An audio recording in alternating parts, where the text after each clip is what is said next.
leidimų sistemos panaikinimas. Ką bedarytum, reikia gauti leidimą. Taip, Tai reiškia viskas draudžiama. viskas uždrausta. Viskas draudžiama. Tai iš tikrųjų yra ne leidimų sistema, kaip dabar kalbama, leidimą, draudimų sistema ir kyšio prievartavimo. Taip, Nes nepatepsi, tai negausi leidimo.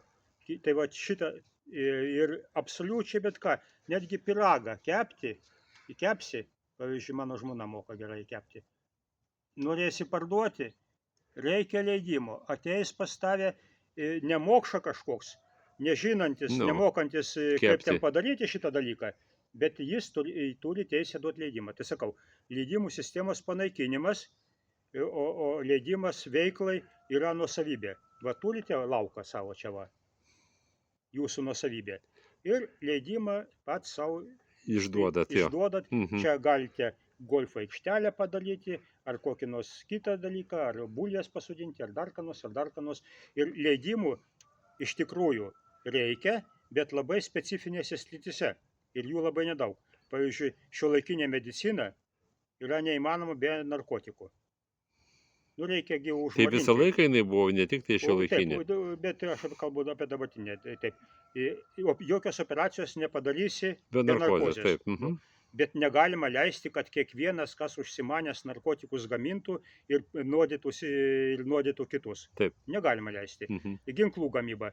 Tai yra labai nedaug tokių specifinių sričių, kur reikalingi leidimai ir kur reikalinga valstybės kontrolė griežta. O visi kiti leidimai yra pertekliniai, tai reiškia leidimų sistemą naikinam, tai kartu mažiname biurokratiją, nes tie visi jie turi būti atleisti iš darbo, mažinam biurokratiją. Sumažinam biurokratiją, valstybės išlaidos mažėja, biudžete mažėja, reiškia mažėja mokesčiai. Vienu žodžiu, viskas sistemiškai. Reiškia, mažėja mokesčiai ir didėja žmonių gerovė. Ir patys žmonės gali, reiškia, išlaisvinam iniciatyvą, dirba, užsidirba. Nu, taip kaip vakaruose yra, ten tokio bardako leidimų sistemos nėra. Tai va, ir dabar iš tikrųjų, be ūkio laisvės negali būti jokios laisvės. O čia yra toks suvaržymas, kad jokios laisvės ir nėra dabar. Draudimų sistema. Tai va, trumpai tariant, va šitas sistemos panaikinimas ir kartu biurokratų atleidimas ir kartu mokesčių mažinimas. Ir viskas kartu eina čia. 7 punktas. Neteisėtai užvaldyto arba, kaip čia rašau skliausteliuose, pagrobto turto konfiskavimas. Iš vagių niekas nieko nenacionalizuoja, neišperka, o konfiskuoja. Tai, pavyzdžiui, Mažeikių nafta. Atidavė už dyką ir dar davė pinigų apyvartinių lėšų trūkumas vadinamas. Tai šitą istoriją žinote, žino visi, nepasakosiu. Na, įmonė pagrobta, užgrobta. Tai dabar konfiskuoti, be jokių ten išmokėjimų. O šitie va, kurie liko žmonės apgauti, kurie po to konfiskuotą šitą pagrobtą įmonę pirko, nes jie pagrobę pardavė ten dabar lenkai. Vagis pardavė lenkam už 1,5 milijardo. Tai va, teismą.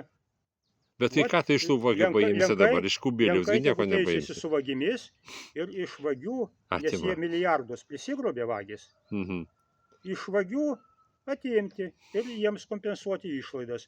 Bet, reiškia, jeigu, pavyzdžiui, aš pavogsiu jūsų mašiną ir parduosiu trečiam asmeniui, o jūs, reiškia, mieste einat, žiūrit, mano mašina įbytute, toj pat policija viską, tai ką darys? Atims ir ieškos ir atras, va, aš pavogiau, trečiam pardaviau. Pirkai vogtą daiktą, tai automatiškai yra blogai. Taip, teismas, reiškia, ir iš manęs atims tiek, kiek reikia, atlygins tam žmogui, kuris, kaip sakant, nukentėjo per mane, jam atlygins.